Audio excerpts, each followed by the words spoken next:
Welcome, everyone. We're back at the ConTech Exec. Today, I have got a new friend, Kamran Azarbal from Primepoint. And, you and I had a quick conversation a few days ago. I was excited to sit down with you and really kind of talk about Primepoint and kind of where it's going. So, Kamran, how are you? How's things going? Good. I'm doing well. We just announced some news about some fundraising with Primepoint, and this year we're really focusing on the growth on all ends, but the tech, the client base, what we are planning to develop. So we're pretty excited about where we're headed and where the industry's headed with. Yeah, well, I should say congratulations are in order. Yes, you did receive a nice little, is it a seed round or is that a Yeah, Series A? Yeah, so you it's a received a seed. nice, Yeah. received a nice seed round, and that's exciting for you. I bet it makes everything very, very real at this point. It does. Yeah. If it wasn't more real before, it is real now. Yes, absolutely. It's a great signal from really trusted people in the industry, and yeah, we got to deliver now. Right. Well, let's not leave everybody kind of, out in the open here a little bit. Let's reel them in and let's explain a little bit about Primepoint, how you got together, and what problems in the industry you're really trying to solve with this technology. So how did this thing get started? Let's talk about that first. Yeah, absolutely. Originally, Primepoint, before I joined, Hamid and Lubomir, they're the two co-founders of Primepoint. They started a bit before I joined. Their background is in tech. So Lubomir was one of the founding members of Facebook computer vision team, and he was part of the early Facebook AI team. And so he has a really great background in computer vision and artificial intelligence. And then Hamid was doing product for most of his career at Microsoft, Trello, Atlassian, Uber. The two of them got together. They really found the construction collaboration problem a fascinating one to tackle as they learned more about it. And I got connected with them from the industry side. So I spent over a decade, about 12 years on the general contracting side with Turner and Webcore. And I also found the AI side of technology really fascinating and what it can do for our industry. And that's kind of how we got together. And we've been sort of out of stealth for about a year since last summer, almost a year. And yeah, it's been a great journey so far. Okay, so you've been you say, just now out of stealth, right? You're now out there. So what is it that Primepoint does? What problems? I mean, obviously communication is it's a big Yep. topic, right? So was it an area that you focused on, or was it something else that you kind of decided, hey, this is where we need to drive this product to get us going? Yeah, absolutely. So I think the two main focuses for us is one, risk reduction. So in construction, there's a lot of risk embedded in the documents, and that sort of comes from the design documents, and it kind of passes through to the build. And you catch this somewhere in the process, whether it's in the submittal phase, whether it's in pre-construction review phase, or worse, you catch this when you're about to build something and an inspector goes, wait a minute, your spec says something, but your drawing says something else. Go back to the drawing board and clarify what you're trying to do. So that's one aspect we're tackling, that early identification of errors and potential risk and flagging that to the client. And the second part is there's a lot of really redundant tasks that you have to do that really eat up your productivity as a general contractor or subcontractor or even designer or developer. You're running hundreds of submittals through a review process. And through that, A, you're spending a lot of time doing the work. And B, you may not catch everything you need to catch and you have to resubmit and redo.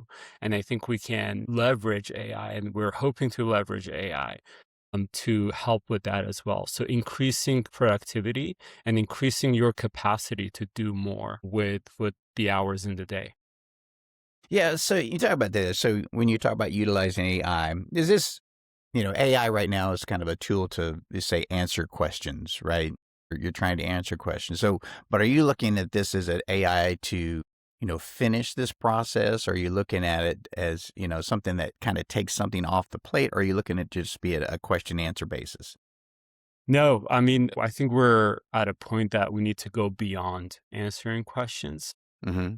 By no means that piece is completely done. The answering questions is great. And the piece that is missing from construction is the spatial reasoning that the LLMs are not very good at. So Mm-hmm. LLMs have been trained on code, on the internet with vocabulary and language. Yeah, somebody's But somebody's Substack, somebody's Substack. They're over there. Oh yeah, this must be right. This is on a Substack review. yeah, absolutely. Yeah. I mean, they got all of those things. But when it comes to when you focus it on your document set and you can only answer questions from your drawings and specs, they do okay with specs. But when it comes to drawings and understanding a floor plan and the relationship between a door and a toilet and the wall and the grab bar. Those are the places that you really need a lot of computer vision techniques to enhance the LLM. And that's what we're tackling in terms of answering the questions. But answering questions for us is not the natural way people in construction go about their day, right? You don't go about your day thinking, what should I ask? What prompt should I give this chatbot to get the right answer? For us is more about there are a set of processes that you go through, whether in pre-construction or in construction, that you know what you're looking for. And a lot of times you know the repeat offenders. So instead of you like asking the question, is there a problem with the door schedule? Why don't we just check them? Right? We know what the issues potentially are. Why don't we just check them before the user even goes to think about it? You just prepare the work, you show them the results, and they can make the decision to move with an action or not. So that is essentially what it looks like, is doing a constructability review as Okay. soon as the drawings are issued. Or So you're thinking like, not to get too specific, but just say, let's talking about doors, right? All yeah, right. It's going to need to know the difference. Well, this is a knockdown door, or this is an aluminum frame, or this is whatever. You're talking about it knowing the difference between these things and understanding that the specs say one thing but the schedule says another. Is that what you're talking about? yeah. I mean, all the way from, are all the doors from the floor plan listed on the schedule, or vice versa? Are the ratings correct? Are the hardware sets matching between the spec and the door schedule? So issues like that. And you can think that's one example, but there's so many other things that every time we go about these projects, there are these issues that constantly come up. Yeah, And we can absolutely. check the openings, the RCPs. Is there enough ceiling room for all of the MEP, things like that. Well, and a lot of times you realize, especially as drawings change, right? The second version comes out, or third version, or 15th version, whatever that is. Somebody Yeah, puts in a new door, and it doesn't end up on the old boilerplate schedule that, was on page 15, whatever, right? So it's absolutely. missing. And so again, like, this is the thing that who uses this tool? Who would be better? Is this an AEC kind of thing to help them maybe check their stuff before they submit? Or is this really a GC thing? I mean, obviously on the drawings, it says there in the, we always used to call it the large print giveth and the fine print taketh away. And it was that errors and omissions clause that was in the fine print that says, hey, by the way, Mr. GC, if you miss something in there, it is your obligation to let us know. And it's like, well, did we really miss it, or did you miss it and we're just expecting us to find it? Like, it's like, I always hated it when I was a GC. It was like, I'm your editor now. I'm supposed to go and find out where everything is messed up because you only had X amount of hours to complete your set of drawings, Mr. Architect or Mr. Engineer. Yeah, absolutely. It's interesting.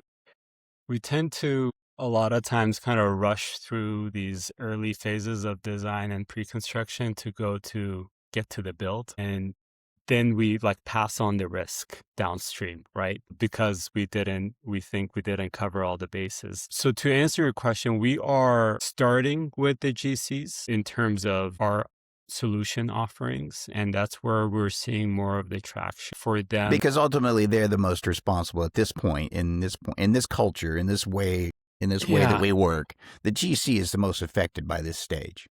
Yes, so they're aggregating. They're sitting in between the owner, the designer, and all the subcontractors, and they're orchestrating this construction plan. And for them, there is a lot of responsibility, whether it's from the owner to catch things, or when they have to write these subcontracts, they need to make sure that they haven't left any risk on the table either. So we are starting with the GCs, but we are actually starting to work with some design teams, because for them, it's similar. If you are an architect and you are the architect of record, you have all of these consultants that basically report up to you, and they design their piece of the work. And you ultimately have to check that against the overall plan and then pass it on to the next phase. So it's a similar thing that happens with GCs and subcontractors. They have a similar relationship where maybe their telecom consultant worked through the last minute and gave all the drawings to them right before they had to issue the print, and they didn't get to check everything. So it's actually beneficial for them that you can have a tool that can look through all the consultants' work and make sure the coordination it's done correctly.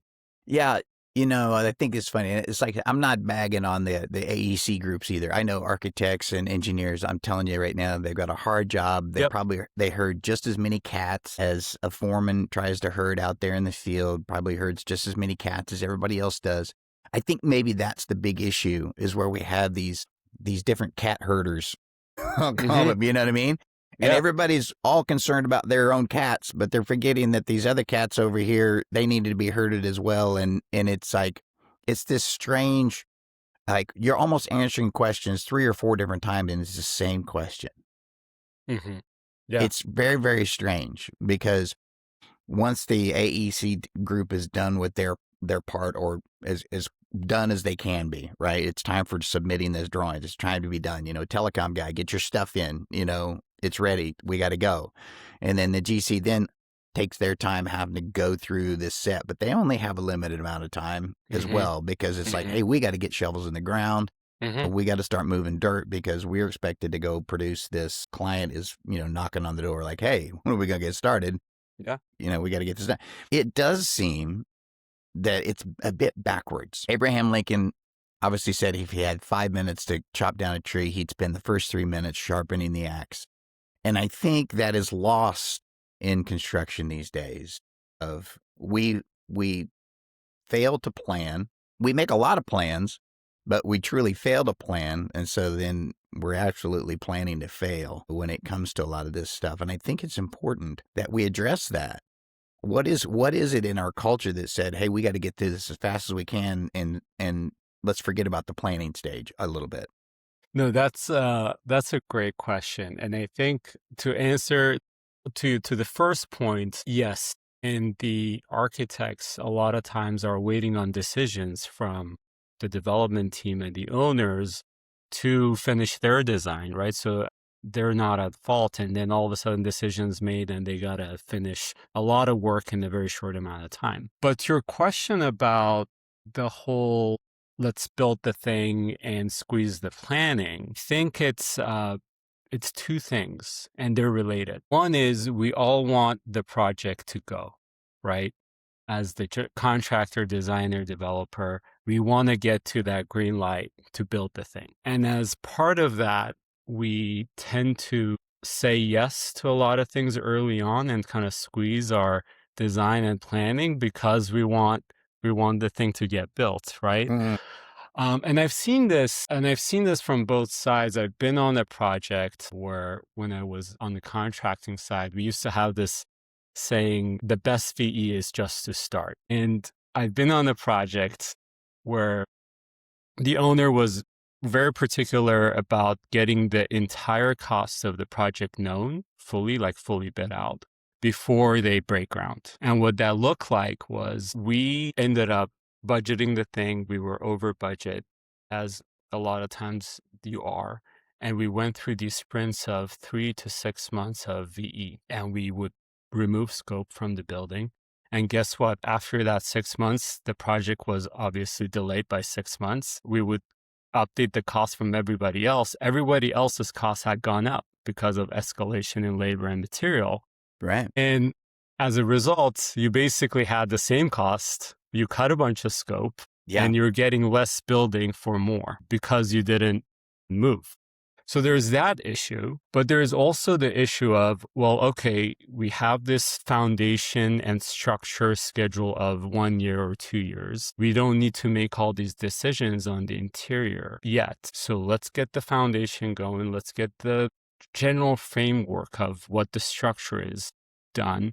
Start digging the hole, and we can figure everything else out throughout that process. What that looks like is you start digging the hole, you start making these decisions, and the budget balloons as you're moving through construction because things come up, right? And there's knockdown effects. So that's one aspect of it, in just getting to the build and being effective. And the second part that's also related to the first part is we're really optimistic in the beginning, right? We're optimistic, and we have to be. And it's because, again, we want the project to get built. We're optimistic about the design, how complete our design is. We're optimistic about our budget. We're optimistic about how well we're going to execute the work. And as we go through the motions, things start to come up, and things get delayed and costs go up, and we end up with less than ideal. I think the stat is what, like 90% of the projects are over budget, right? Well, accordingly, projects, McKinsey's projection was like 98% of mega projects or capital projects go over schedule or over budget, one of the two or both. It's not a very good track record. It's seemingly, I think it's funny, because Daniel Kahneman did a study of how even faced with the facts, humans are the most illogical creatures on the planet. Yeah. We are, optimism is a great thing. And I'm not one, again, I may be a bit of a pessimist when it comes to some things. Most of the time, I'm fairly an optimist, much the reason why I'm, here talking to you, because I like hearing about new opportunities and new technologies and people out there, basically getting at it, trying to figure out a way, how can technology help construction?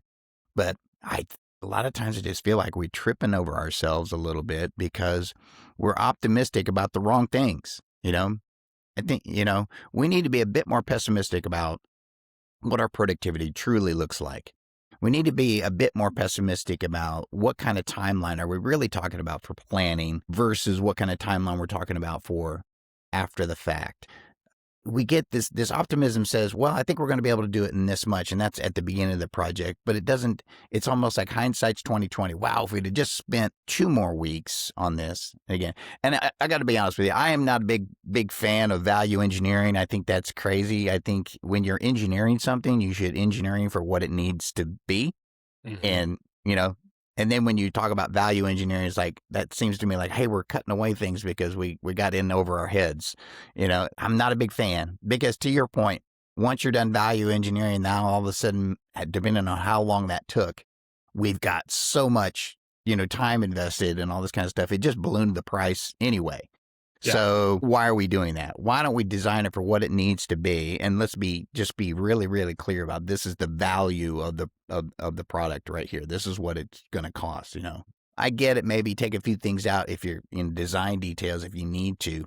But again, you got to be really, really clear about, hey, we can't go into this going, we're going to make this design and then we're going to redesign it because we're not going to meet price. It needs to be, again, whose fault is that? The engineer over designing? Is the architect over designing? It's like, that's between the owner and the architect at that point. Where does the GC get to come in and go, yeah, well, if we do this, this, and this? If you're going to do it that way, why don't you get the GC involved early? Why don't you get the subs involved early and say, hey, you can't really build it that way. Guess what you're going to run into here? And again, that goes all into that whole planning phase where kind of everybody being on the same page from the start, and everybody that's kind of involved in the project can get their 2 cents worth. And I feel like, maybe that's a better way to go about it. I agree. And one thing I would say about that too is I've also seen where the GC and the subs are involved early. And there's the other thing that happens there is this loop of you design something and you want to get some cost feedback. And that takes forever.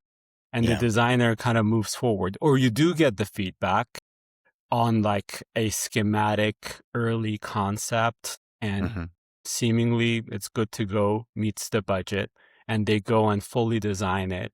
And you go and really bid it out with all the details. It's not the same. So then you're in this loop of, well, the architect's like, where the contractor told me that this fits the budget, so I designed it. And the contractor said, well, I got feedback from my sub at the time, it did, but now you added this other thing. We didn't appreciate this detail. Now it's more, so you get into these loops of, well, I didn't get what I needed, or I got the wrong thing from the other party. That's why we're here. And I think some of it comes back to the time that it's taking for everything to really flush out.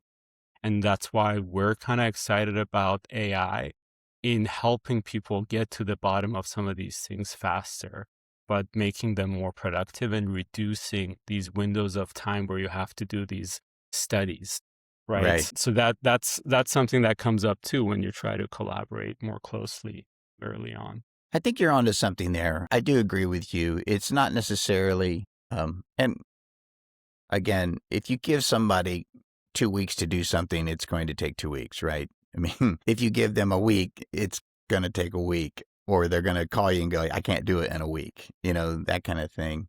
So yeah, again, given an open timeline on anything, you're going to fill that space.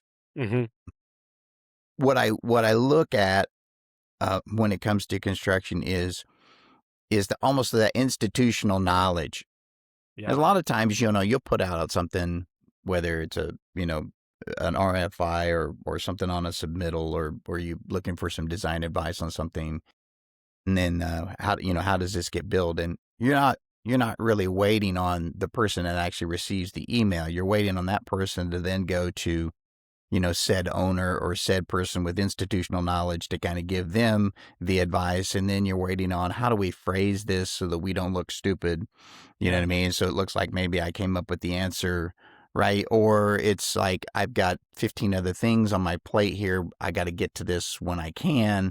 What is the sense of urgency? What is the sense of accountability? All these human factors are involving themselves in what we now should be able to, hopefully at some point with AI, be able to come up with quicker answers, so that the institutional knowledge is now ingrained in our technology. So we're not waiting on, right? We're at this weird transition point where we've got all these people out here with just massive amounts of institutional knowledge, right? They know how to build things, but maybe they're not getting asked, and we're kind of making guesses. Right. And then this is what I worry about sometimes. We're making guesses on things. And then what is the AI version of ourselves kind of learning from that? Do we just do guesswork, or do we just make it up? That kind of thing. So then those are the things that I kind of worry about. That is such a good point, because in every organization, there are a few key people who have this really long career of building complex things, and they're the most valuable for getting the feedback on like true constructability.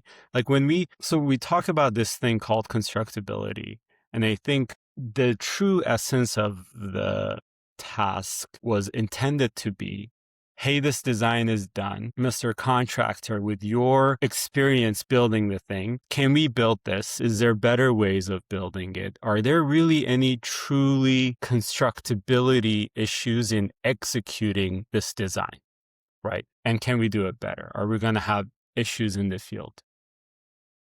But what that has turned into is finding errors in the drawings. Like when we get as a contractor a document set to do constructability review, that seasoned general superintendent almost never sees it. And you Right. have all these other project managers and engineers going through it because there's so many design issues to address. Mm-hmm. And we almost don't get to that really meat of the constructability. Right. Well, it's not a question and answer session at that point. It's a stop. Wait a minute. Stop. The drawing's wrong. You know what I mean? Stop. Fix it. Yeah. Not, hey, you see this here? I had this happen to me. It's a small issue, but there was a thing here where we were designing out this brass finish out of this glass case, right? And in the details of the drawing, the glass was going to end up being maybe a 16th inch thick. And I'm like, that's never going to work in a commercial application where you got people in there that, the glass is going to break, this flange that you've got designed. My feedback was not just, hey, stop, this ain't going to work, right? My feedback was, why don't you try looking at it this way? And I was able to give them something back which said, rethink this and think about it like this. Yeah, right. Absolutely. And that's the right way to look at it. And I worked with this really seasoned CM back in the day. He's retired now. Every detail he looked at, he would tell you a story about something that went wrong and something that should be different. But that person's time is so valuable. They're just so, usually they're on many projects and looking at all these things. And so we have this idea that we're playing with. Yes, you can look at the documents and you can find discrepancies. That's helpful. But what would be really valuable is the lessons learned from that really seasoned person within the organization or the organization's bank of lessons learned. And different organizations have better ways of capturing all of these lessons learned. And I think everyone tries to do it in some way and to some extent. What if we could gather all of that in a database and run it against every new project and see if we're going to run into those issues that are deeper, well thought out constructability issues, not just, hey, your drawing said this, your spec said this. I think that's where really the value is going to come from in the future with AI, where as these people are going to retire and we're going to lose all the institutional knowledge that you mentioned, can we capture that and still benefit from it? Yeah. I think that's the biggest thing. That's the biggest challenge, technology. And I always say technology because, it doesn't have to be AI. I just say, technology in itself, when we're digitizing information, the biggest gain that we have here is the ability to crunch numbers faster, right? Mm-hmm. Analyze tons of data instead of, being limited to either how fast somebody can read through a set of books, right? Or knowing where the information is in a set of spec books, those kind of things, like knowing what page that information should be on in a set of architectural drawings. I mean, given any, project engineers and some project managers, and I know I was the same way whenever I got in my first set of big drawings and I was sitting in front of them and I'm going, okay, where do I start to even figure out, what I'm doing here?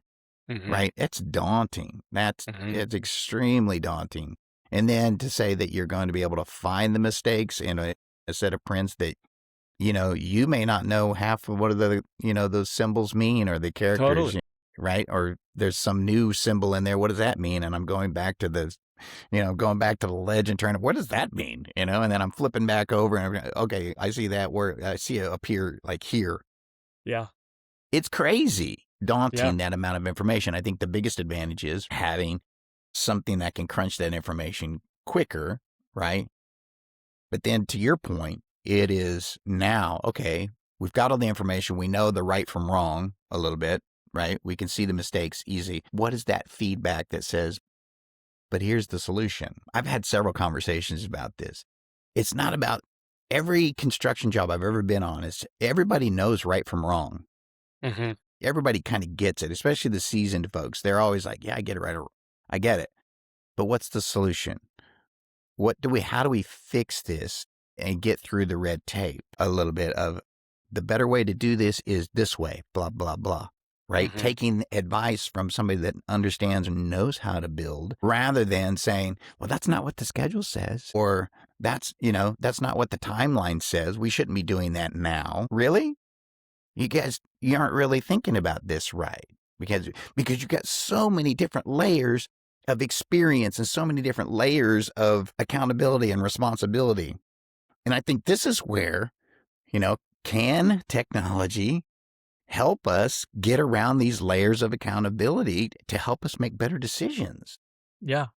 Yeah, absolutely. And it's sort of like a shift in culture and mindset. Again, because we are passing on all of this risk and there's so much getting piled up every day. We're almost like in this mindset of I'm not being creative and thinking about what's coming down the pipeline. I am just reacting. Like very quickly we just talked about squeezing design and pre-construction and planning. We go into construction. Well, you can really not complete fully the design and move to the next phase. And you can kind of not fully flush out the planning and move into construction, but you can half ass the construction. You Yeah, gotta build the thing right. So you pay for it then. that And is what correct. happens is everybody gets into this reactive fire drill mode. And we've And been in it for a while. yes. And when that happens, what you just talked about, hey, what is the solution? What's the better way of doing this? How can we route? All of that goes out the window. You're just reacting to the thing that happened yesterday. So you're trying to fix that so you can make the schedule tomorrow. Correct. And I think to your point with technology and specifically with AI, if we can surface these things quicker and sooner, where you know what you're getting into, the shovel hits the ground, or before you have to go build this thing in the field, maybe we can go back to what we, from the onset of the project, is everyone's desire is to do that, is to make sure we are collaborative, we're going to build this thing together, and we're going to find better ways, and we're going to even better the schedule and better the budget. But very quickly, we're just reacting to things. But maybe with AI and technology, we can surface and get all of those issues behind us and we can be better builders. And I agree with you. I think the predictability model is what everybody's dream is, right? The predictability model is, but I warn that technology tend to focus on modern. We play the game of whack-a-mole in technology as much as we play the game of whack-a-mole in engineering and construction, right? It's like, oh, Hmm. I see a problem here. Let's go solve it, right? And the first principle solution really is more about, to your point, either culture, accountability, like how have we developed this idea that we've got to get going so quickly that we forget about sharpening the axe, Hmm. that kind of thing. And I think that that's one of the things I'm hoping, that there is the ability for technology to recognize we need to step back from it for just a second. Say, well, is this really the problem, or is there more of a root cause? The root cause is what we want to look for, right? I always go back to Empire State Building. Hmm. We didn't have any of the technology. We were doing things in paper and pencil, and now we did have unlimited supply of, to that point, you can't just throw a bunch of guys at a job and expect the job to get finished. It has to have a Hmm. flow. It has to have an organization. But the interesting part about the Empire State Building was the fact that they had everything planned down to the last bolt on these things, and it was a modular build. Everything that went up in a modular. So it goes to our whole idea about prefabrication and making sure. And they also had their supply chain in order, which we don't have our supply chains in order these days, because it seems like it's a messy world somehow. How we've screwed this up so badly that we're waiting on equipment for these big data center builds for 128 weeks or some crazy stuff to get transformers that are the right size, or chillers, or somebody's bought them all up. That's a whole nother thing, where I called it the procurement hostage, where, Yeah. we've got hyperscalers, buying up product that they're going to use on their build, And then I can't get them for hospital, or I can't get them for this other build over here that's maybe been before them. It is this, the problem with AI, and this is my thing, the problem with it is it's got humans in the way. and I'm hoping it doesn't recognize it's got humans in the way, but it's the truth. We have been in our own way for a long, long time, and we have failed to recognize that ultimately our processes and our culture has driven what we'll call the productivity fumble, right?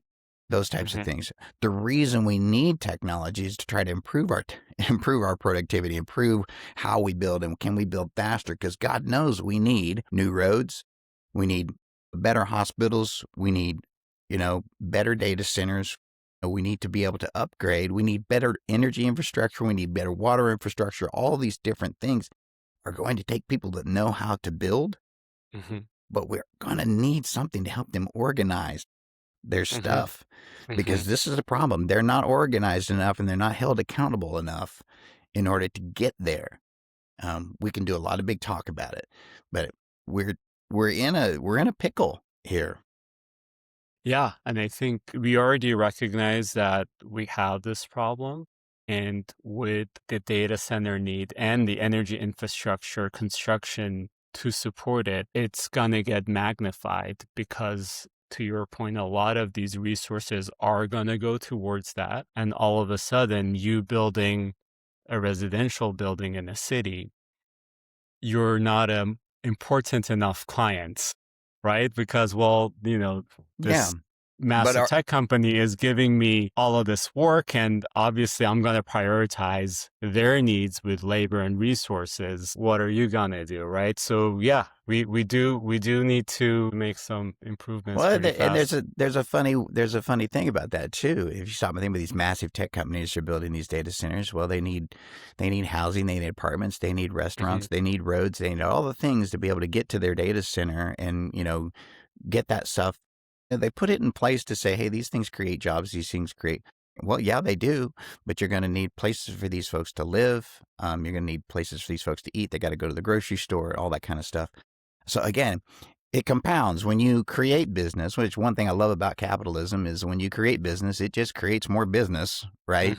That's a great model, but now you got to feed the beast, right? You got to feed the beast. So what is the best way to feed the beast? And for me, when I look at it, it's all about, well, plan it out. You know what I mean? Put some dates on it, plan it out, but really plan it out and really use your technology to expedite the problem solving in the planning stage. There's so much you can solve in the planning stage that you won't even have to touch in the building stage because you've spent the time, and it was so much cheaper. For some reason, for me, my brain, I can't wrap my head around it. Why didn't we spend more time? And I got to be honest, I've done it too. It's like, yeah, we got to get the shovel on the ground. You know what I mean? And we got to get going because I need that first draw. Yeah. Yeah. Right. But I get it. And so I say, like, products like Primepoint, when they start talking about being able to help that planning stage and get us past that, man, I really, I think we need more of that than we need, time tracking systems. Right. Yeah, couldn't agree more. And I think that's exciting with AI. This technology evolving, that's the piece that could really benefit. It's the planning phase and everything leading up to the construction that could really benefit. I mean, you talk about submittal review, that's in a way planning for that piece of equipment being purchased or something being built. So it's all of that work that we can really leverage AI to improve. So I'm going to throw you a little curveball here on the end of this thing, because I want to know, do you ever worry about, because we've been talking about it the whole time, AI's biggest problem is the humans getting in the way. Do you worry about that with your product and the products that we're developing, is that we're teaching AI the wrong things and the wrong way to go about things?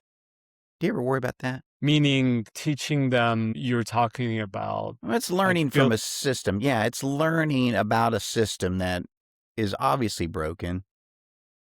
And so it's learning broken ways. I always say that, like, again, it's this garbage in, garbage out kind of Yeah, concept. yeah, Do you worry about that? I mean, what are your like, what do you think yeah. safeguards should be against that? Do you guys think about that in your product and go, is this really the right way, or is this just the way that somebody does it? Is it the right way, or is it just Yeah, a way? that's a really good question. And I think there is two things there. One is I think the AI progress in construction has been slower than other fields, partially due to that. And people are very careful about the input and the output. Mm-hmm. And even what we're seeing with the clients that are seeing a lot of promise, there is a lot of feedback loop of, did this get it right? And what our safety guard against that is constantly monitoring and finding ways to fine tune. So we get feedback from the client, we sit down with them. And sometimes for some of the things that we do is not that I get it wrong, all the things. For example, if they ask about the requirements of a piece of mechanical equipment, did we give them all the results, or did we miss something out because it was hidden somewhere? So part of it is go slow, understand the problem, understand the solution, and make sure that you're really doing it correctly. And two, you got to be very careful about what problems you're tackling. I'll give you an example. With finding problems in a document set, AI and LLMs is a probabilistic model, right? It's not going to give you 100% accuracy response. It's going to give you the most probable. So if you ask it to find errors in a document, there's no guarantee that we're going to find all the errors in the document. Right. However, if we gave you 20 errors that you otherwise wouldn't have known about, that's still valuable to you, right? Mm-hmm. That's added value. But when it comes to a problem like estimating and counting, that's something we haven't gone towards yet, because that's where you can't have a 80% accurate answer. If you say, give me the linear footage of the walls on this floor and it gives you 80% of it, you can't be 20% off on your estimate and say, all right, AI did it for me. That's why they invented float, my man. Float. It's called float. That's right. That's what it's there for. Now, okay, that's an interesting question, because too, ask AI about float and see what it says. Yeah, right. Exactly. So yeah, you gotta be careful about what you're tackling, and are we there with the technology to correctly give you value? Or for this particular thing, like estimating, maybe we're just not there yet. Yeah, I always think the scariest answer I could get back from, even I use AI for all my stuff. Like, I use it to help me write, I use it to help me research, is the getting back the most confident answer, Yeah, right? Oh yeah, there's no problem with this. This is perfect. yeah, No, there's not. yeah, We're all still here on the planet Earth, and there's no such thing. That's the yeah. scariest thing that's the thing I worry about. Stop asking questions because this is perfect. Yeah, and one thing we've done to safeguard against that also is, with every question or every result we provide to our clients, to the user, we have a very clear reference they can click on, and it shows them the line in the spec or the drawing detail where that answer came from. And what we're seeing is people are like almost not just reading the AI answer, they're clicking on these references to check the drawing and check the spec. Like, that's what matters. Mm-hmm. And you basically look for the source and say, yeah, what it's saying here matches the source. I'm comfortable enough moving forward with a decision on this, versus, to your point, AI trying to just agree with you. Like, you're absolutely right. Yeah, Yeah. the drunken cheerleader. I call it the drunken Yeah. cheerleader. Yes, you're right. Awesome job. Yeah, exactly. Well, Cameron, I'm tell you, it's been a fantastic conversation. 45 goes by pretty fast when you're just, having fun, I guess. But thank you so much for being with me today. I wish you guys much success with Primepoint. I'm actually going to ask you, I'm going to reach out to you probably and say, hey, can I get a look at it? Because I want to take a peek. Yeah. So I want to be able to look at it, and I definitely want to have you back on here in a few months and see how things are going, see what kind of feedback you're getting. So yeah, fantastic conversation. Are you guys ready for folks to start contacting you about the product and kind of getting it out there, or what's up? Yeah, no, absolutely. We've been serving clients since last summer. Okay. We're expanding to more and more projects, and we're looking forward to more. So yeah, absolutely, we're ready. How do folks get a hold of you? Yeah, so couple ways. If they go on Primepoint.ai, there is a get a demo or contact us button that they can fill out their information, and we'll get that and reach back out to them. Or if they can email me directly, it's my first name, Kamran, at primepoint.ai. And I'll be happy to set up a demo, walk them through the products and what we're doing, and see how we can add value. Fantastic. Well, thank you again for spending your time with me today. I know you're busy. You've got the new seed round, and everything just got real for y'all. I'm happy for you. Happy for you. Genuinely. Well, Thank folks, you. that's about all we've got. Until the next time, we hope everybody stays safe out there on the job sites, and we'll see y'all next time. Bye-bye.